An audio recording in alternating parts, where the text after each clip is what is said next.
I'm so excited to have the opportunity to be here. This is just a crazy, crazy blessing for me. And when Guy called me to ask me to come down and have the opportunity to speak at 2.0, I thought he was kidding.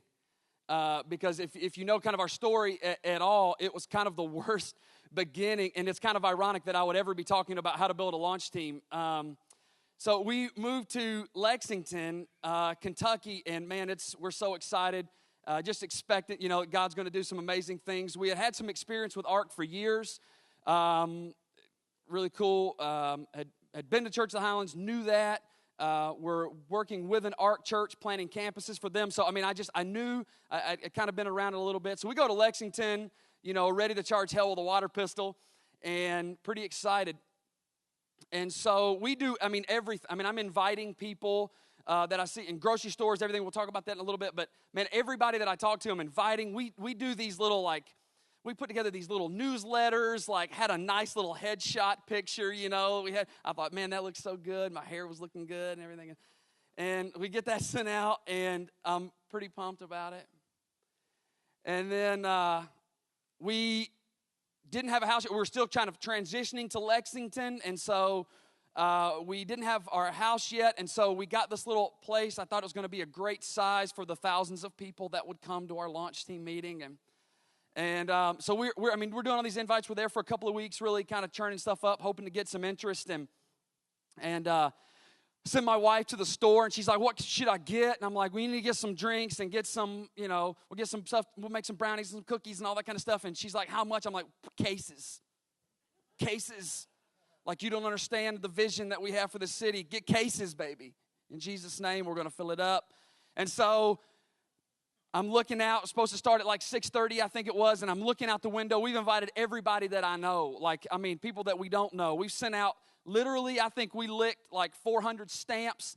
We're putting out newsletters to people in the city, you got to come hear the vision for this thing. It's going to be so amazing. We're going to change the world together and all this kind of stuff. And so I look out, and it's getting right about time, and I'm standing there with my sister-in-law, who is the only other person in the room besides my wife, and I'm looking down this road, and right about the time that our meeting's supposed to start, cars just start. I'm talking, son, rolling down the street. And my heart is beating through my chest. I can't even get a deep breath. And I'm just thinking, man, I can't wait to call these boys at the ARC tomorrow. And I'm going to be like, man, we had 1,000 people at our launch team. And Pastor Chris is going to call me to come over for dinner. And it's going to be good. And he's going to give me a hug. And he's going to be like, you did it, son. I'm just I just know. I know it. Probably on the lead team, but how am I going to do that and start a church at the same time? And I've got so much stuff going on. I'm just seeing it. Here they come, and the cars are rolling, and the doors start flying and open, and it was the worst moment of my life. It was Boy Scouts, and I didn't know that they were having a meeting in the room next door. And so they filled that room up. That room was full, and I've never hated the Boy Scouts more at any moment of my life than in that moment. And we sat there staring at each other for the next 15 minutes, and two families finally came. Neither one of them liked us, and neither one of them stayed. So that's how I started Turning Point Church. That was our very first day, and it was just amazing. And, at that point, I was ready to give up. And quite honestly, I came home that night, and my wife and I had the conversation that you guys have either had already or might come here in the next couple of months or the next year, where I looked at her and said, oh, baby, I'm so sorry. I'm not a pastor to any. I'm so sorry, baby. I'm sorry we moved to Lexington. I'm sorry we quit our other church. I'm sorry. I'm not a pastor. You should just move on. Go marry somebody else. Just marry somebody else. I understand. I'm not going to be mad at you. She's like, and then, my wife and wives, you're going to have to do this at some point. She had to look at me and be like, all right, lock it up. Get outside tomorrow and go start a church, you crazy. And so, praise God for a godly wife. But, man, I just, It was tough. And then actually, it just so happened that right after that, we had the opportunity to be in Minnesota for 2.0. And that was about a year ago this time. And I'm not going to lie to you guys. It changed the game for me because I heard some guys, and I talked to some guys, and I thought, man, if they can pull this off, maybe I can pull this off. And I went home. I took everything that I learned. I took notes. I went home, and with energy, with excitement, probably a spring in my step that I didn't have before, we went back home and we started Turning Point Church. We launched with 285 people, which is, just exciting, and we've been growing ever since. But it doesn't happen, I think, if I didn't get to 2.0, and I wasn't hearing all the things that I was doing wrong at 2.0. I was hearing all the things that I could do. And I hope, my prayer for you is that's what you hear. So let me go through some stuff real quick, and then I want to give plenty of time for questions because I know you're going to have a lot, because I had a lot. You need to recruit. Number one, as you're building this launch team, you got to recruit. And guys, let me tell you this. You need to be the number one recruiter. Some of you aren't these wild extrovert personalities, and that's okay, but that is not an excuse for not being the one that's out there making the ask most frequently. You've got to be a recruiter. So number one, the first thing you got to do is you've got to recruit. Set up meetings at a public location. And then I just kind of wrote a side note to this. Pick a location that communicates the quality of what you're trying to do. Okay? So a public location, like gas station bathroom, probably not good launch team meeting location.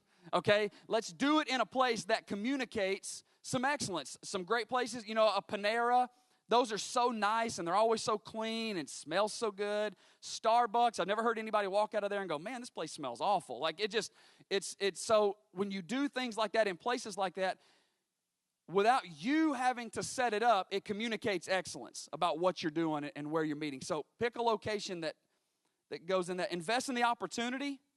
Okay, they're taking time out of their day, out of their week, to hear what it is that you have to say. So invest in the opportunity. Buy some coffee. Come off the hip and get them all a latte. If you're not in a place to do those kinds of things, man,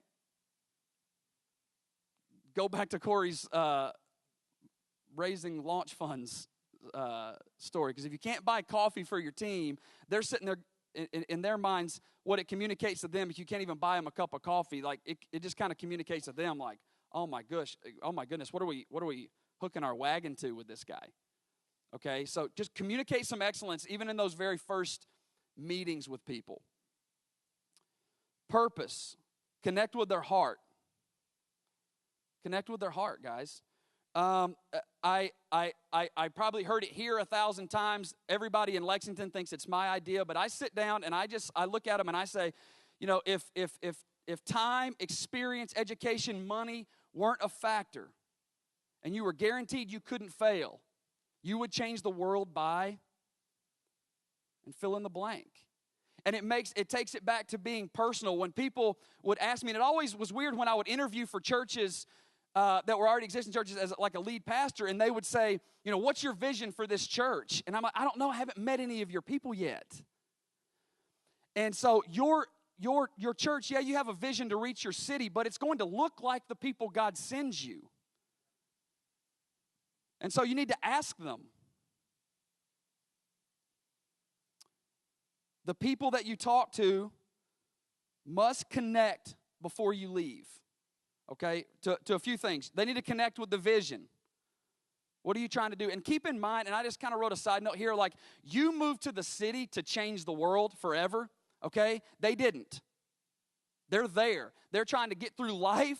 They got kids. If they're like my kids, their world is just a constant cycle of just dirty diapers and spit up and repeat. And dirty diapers, spit up, repeat, go to work. And so they're not thinking, how can we change the world? They're thinking, if I get around this guy or this gal, are you the kind of person that is going to make my situation better? And if my situation gets better, then I can help somebody else's situation gets better, okay? Are you following me? So, they got to connect with the vision, but you got to always take it back to that personal thing. That's why we launch a series with a felt need, because it's guys, I'm just telling you, it's kind of all about them at the beginning. It's kind of all about them, and so you need to make sure that they connect with something in that way. And they need to connect you with somebody else. I told our launch team over and over and over and over, you guys are not going to be the ones necessarily, you're not going to grow this church. It's the people that you invite that are going to grow this church. You know, I did the math on it. If everybody that came to our launch team meeting invited one person, the next week we would double, right? It's simple math. Some of you will get that tomorrow. It's just simple math. And so, but you've got to connect with them. They have relationships that you will never have. And as a leader, you have to learn how to encourage them to leverage those relationships to get in conversations with you so you can hear their heart and share your vision for church. Number 2, your big job here is develop. Develop. Date your launch team individually. Okay? Take them to coffee, breakfast, lunch, dinner. Get to know who they are. Get to know who they are. And invest in them. It's again, my hope for every person on our launch team, and I think we've seen this, is that they would move from a place where it was all about them to once they get to understand your heart and truly God's heart for people, because lost people matter to God, so they have to matter to us. When they begin to understand that, they'll begin to think about things the way you think about things. But it's not going to happen from day one. And it's going to happen after you invest time and they know they can trust you and they know that you truly care about them and their family. So invest in it. Create a calendar of meetings with the team working back from launch day. We're going to break that out just a little bit. But this is so important because, listen, you think about this stuff constantly. You think about it all day. When you get out of bed in the morning, you're thinking, how do I launch a church? Who should I talk to? You're thinking about, man, where do you buy lights? And, man, should I use a microphone? And what series am I going to do? And what's my mailer going to look like? They are not thinking about this stuff every single day, okay? And while they may be overly excited, ecstatic, like fully invested members of your launch team, they're not thinking about it every single day. So by creating a calendar for them, you've got something they can tack up on a refrigerator, something they can keep their eyeballs on so that they know where we're going and that they know that there's a goal, and it keeps it kind of out in front of them, and they know what to schedule for and work for. You don't have teams of full-time pastors and staff that you're going to be pulling from. You got mamas and daddies with jobs. And so they've got to create time. If you're a younger pastor like me, you tend to attract people that kind of look like you. So we're attracting a church that's a younger church. Okay, so I realized we've got young kids. Our church is probably going to have a lot of young kids. And so we understood very early, if I wanted anybody to come to anything, I had to take care of their babies. And so think about those kinds of things. As you're creating schedules, it's not just enough for you to plan this dynamic meeting. You got to take care of their babies or take care of their needs so that there's not obstacles for them being able to get to you, to talk to you. So let's talk about the recruiting stage. Let's do schedule here. About a year out, you're going to meet monthly. And the tendency is going to be, especially like you super type A, task-oriented freakazoids. And we got some in the room. I can tell. I've been watching you for a couple of days. Like you want to meet like every 45 minutes, right? It's all right. But you'll burn them out. And in fact, you don't create more momentum by meeting that frequently, that far out. You actually kill it. You start to lose credibility because they're going, we're meeting every single week, and we're not seeing any fruit yet. And so for us, it's just frustrating. And so 6 months out, be meeting, or a year out, be meeting monthly. 6 months out, every other week. 6 months out, meet every other week. We're going to give you a template for kind of what that meeting could look like. And then 2 months out, every week. 2 months out, it's every week. That is go time, okay? So you got to get your mind right, and you got to start constantly. Now, here's the thing. I told you they're not thinking about this every single day, and they're not. And a year out, it's not even important for them truly that they're thinking about it every single day. A year out, it's not. you need to be, because you've got to create logos and websites and graphics and plan series and do all of those things. You're thinking about it every single day. But when you move into that 2-month period, you need to start helping them think about it every single day. Okay? You following me? You see how that's got to shift, and you've got to start. Your email frequency is going to have to increase. Your meetings with them, these times that I'm talking about investing in them personally with some coffee and all, that's got to increase. My wife and I, we just kind of had an understanding that, hey, when we're moving kind of like a month out from launch, like, it's going to get crazy. It'll even back out, but we've got to, every free moment that we can get, we've got to have meetings with people and get them excited and start getting them to leverage their influence with their friends and their circles to get people to come to church. So every single week. Now, let's talk about what that meeting could look like. Make your launch team meetings meetings. Make your launch team meetings meetings. Please write this down. Underline meetings, circle meetings, put a star beside meetings. If you have a highlighter, you can get that out of your book bag right now, and I want you to highlight the word meetings, okay? And I want you to hear me say this. For those of you, and I talked to a lot of you in the past couple of days that are like you could be worship leaders as well as lead pastors, which is awesome. That's great. I don't have that gift. They would leave. I mean, I can't even imagine the idea of singing in church, but especially with you guys, because they know you have that gift, they are going to pressure you. You might even already be feeling that pressure because, Pastor, we need to have a service. Well, when are we going to do worship? When are we going to do worship? And they're going to try to leverage it. They'll even throw a little guilt trip on you. Like, well, he just must not be very spiritual. He's not very spiritual pastor. He's not wanting to worship Jesus. And I'm like, no, these are meetings. This is where we have a clear objective. We're trying to accomplish something together, okay? And so let me give you kind of a template. This is a template. Let me say this, very much like what Sean was saying about your launch day. And in a service where you lay out clear expectations. When we start service and I come up in that, welcome time, I tell them, hey, guys, for the next, hour, we're going to be together. And we just hope you enjoy your time here, blah, blah, blah, blah, blah. We really want them to understand it's not for the next 2 hours or 3 or hour and a half or hour and 50 minutes. Like, I've got you for another hour. So they can go, oh, okay, I'll be able to beat the Baptist to Cracker Barrel. So, like, I'm good. So, like, everybody just kind of relaxes and calms down a little bit. In the same way with your meetings, this is a template for a meeting time frame. It's not as important. Now, you don't need to be having 2-hour meetings, especially a year out.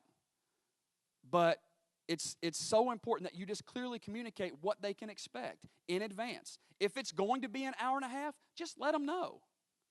They just need to know. If you've got more stuff to cover in the weeks leading right up into launch, this is a template for that, and you can see that there.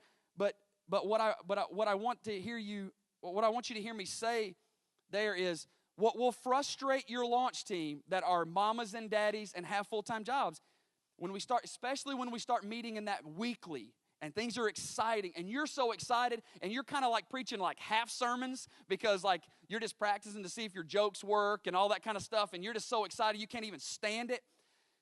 What you're doing to them is you're communicating something by not communicating it. You're telling them that you can't be trusted, okay?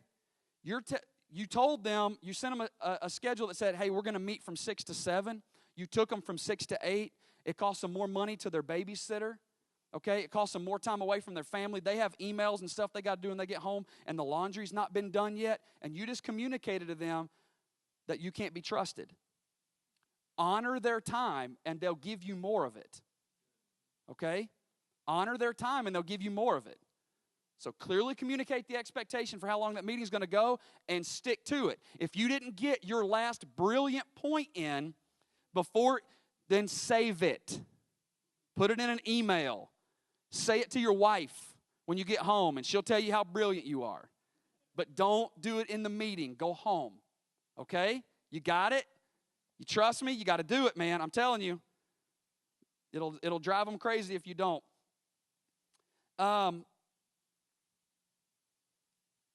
the last thing we've got here is let your ideas come from them. Just kind of whiteboard them. Okay, for an example, listen, I'm not talking about here, and this is not the moment in the church where you give away the vision. You're like, all right, guys, tell us who we're going to be. But it's moments where you drive conversation and say, for example, part of our vision, it's going to be enjoyable. That's part of who we are. It's a core value of Turning Point Church. So we're going to be enjoyable. So I'll just throw out a question. Hey, guys, what could we do that would be really fun for people when they came in here? And then we just drive that conversation. So they're not driving the vision. The vision is that we're going to be enjoyable. They're driving the method. And years ago, Billy Hornsby told me, he said, hey, marry the vision, date the model. Okay? Marry the vision, date the model. And it just stuck with us. We're always tweaking the model.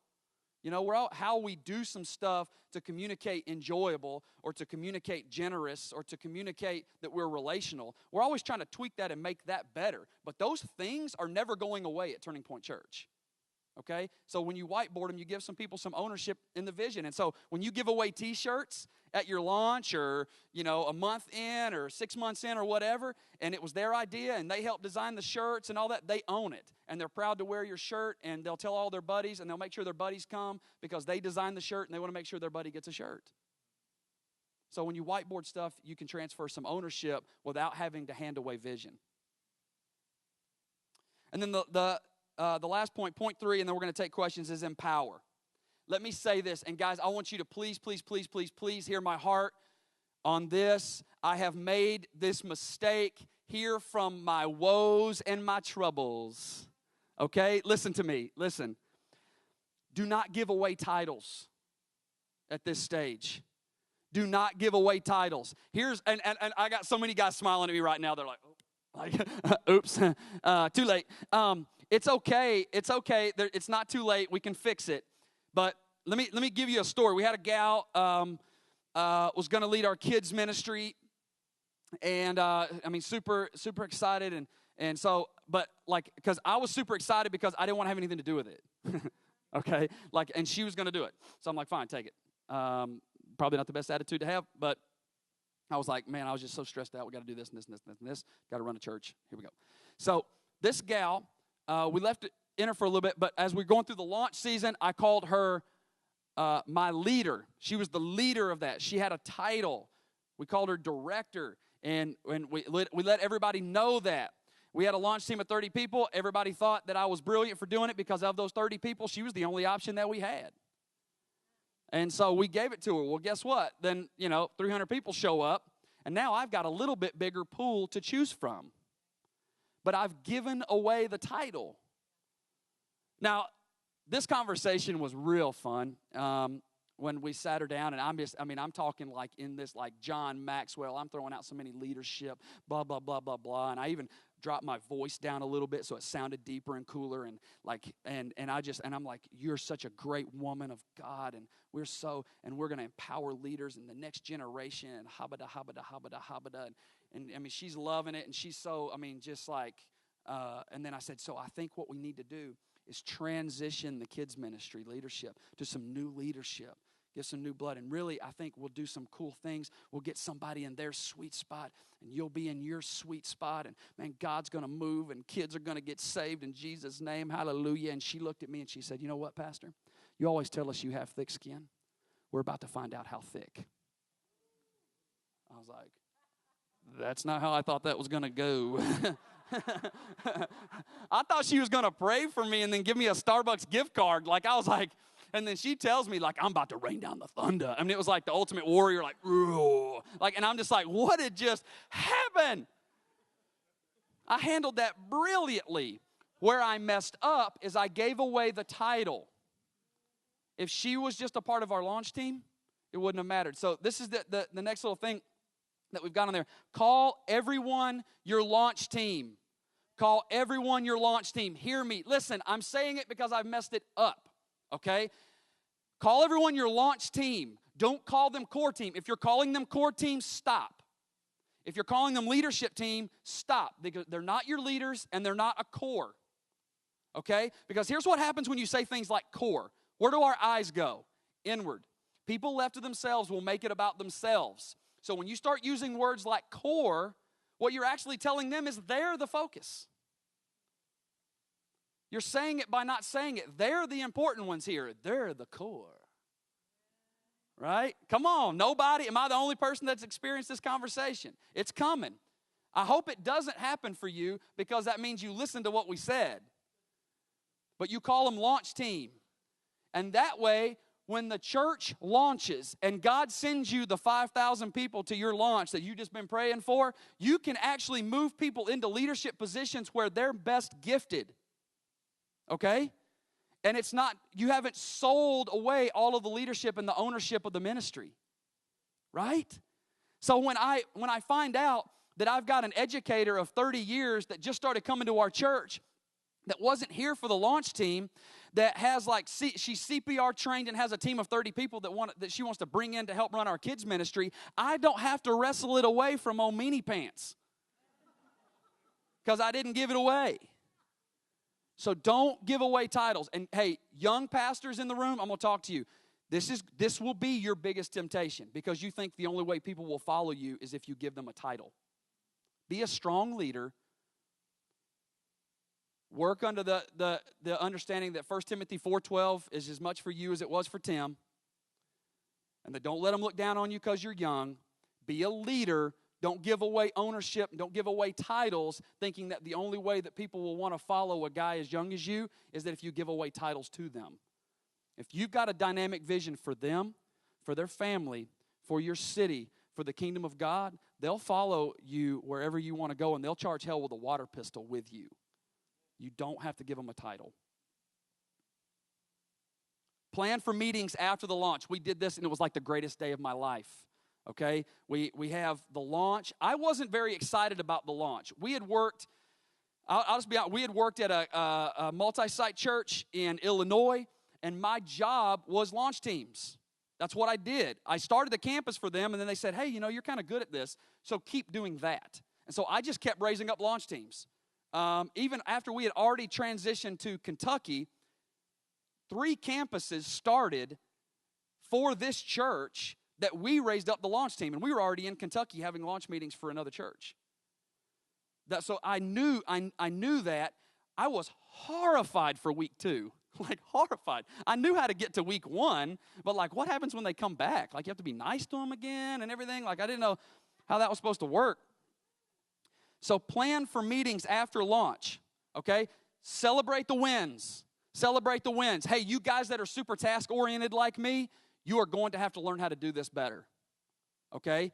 Hey, ask your wives, or if your wives is the super task, y'all help each other. Remind each other, hey, have we told them how much we appreciate and how excited we are for what God's already done?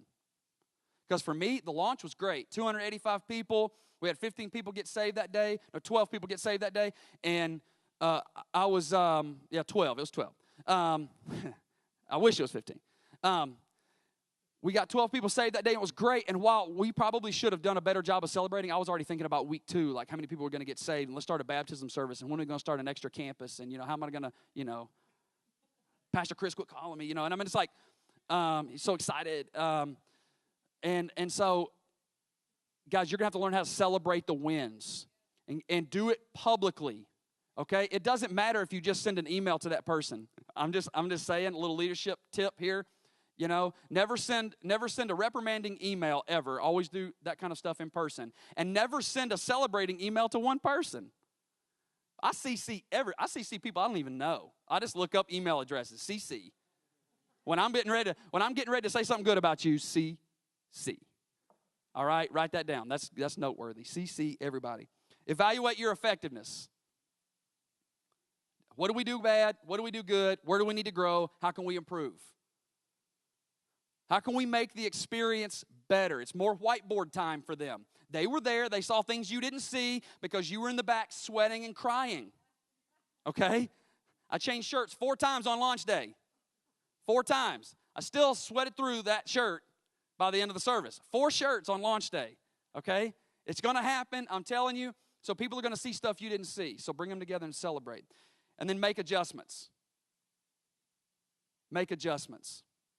Hey, guys, be the kind of leader that doesn't fall in love with your own idea of doing stuff. Okay?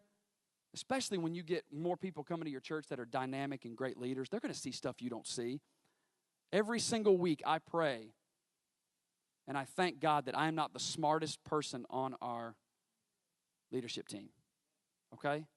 I mean, because we got some great people. So don't fall in love with your own way of doing stuff. Make adjustments. And then right here, we've got just some launch team leaders that we think that you should probably really focus on. There's some more that you could add to that, but these are areas where you really need to focus. Now, I want to make sure that we honor time, and I absolutely don't want to talk into Pastor Chris's time. So we're going to go to questions right now, if we can do that. So what do you got?